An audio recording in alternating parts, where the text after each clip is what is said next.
With us now is Vanessa, and we had the wonderful experience of bringing her to set on Live It Up, and here she is today at the expo. How's it going so far? Oh, it's great. It's such an energetic event. I'm having a great time. And what will your seminar be about? Perinatal depression. Okay. And you are representing what medical organization? Nassau University Medical Center in East Meadow. Do you see that depression is on the rise because the economy and everything else is like so difficult right now at this time? Is it different than it had been 10 years ago? Actually, I think that it's been in the same trend. Perinatal depression has always existed. It's something that parents are not comfortable talking about with their physicians or actually with anyone because of the stigma associated with it. So I'm here to really hopefully destigmatize some of the myths with perinatal depression and postpartum depression. Everybody says that having a child is one of the happiest times in your life, but for some reason, because of chemicals and things like that, sometimes it's not for everybody. Absolutely. Actually, having a child is a very happy time, of course, but often it's also a time of great turmoil where there's a huge adjustment, and all of those factors, coupling in with the sleep deprivation, it makes it just a really emotional time.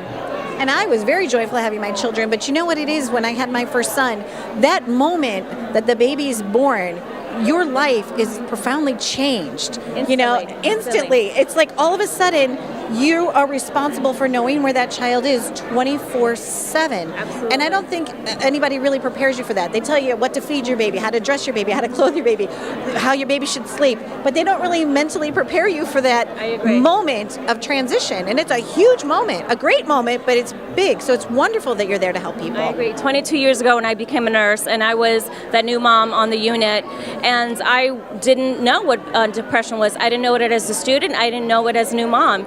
And 18 years ago when I had my first child is when I learned about postpartum depression because it happened to me.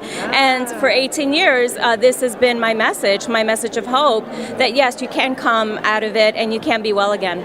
That's so wonderful. Thank you for sharing your personal story, Vanessa. That's so great. So you were there. You understand. Absolutely. You can have empathy for moms. Absolutely. I was actually there 18 years ago, postpartum depression with my daughter, and 4 years later, pregnancy depression with my son. So I've actually been on both ends. Excellent. Well, thank you so much, and I applaud you for everybody that you're helping. Thank you. Wow, very cool. Stay tuned for more. The RN in the house, Vanessa. Thanks.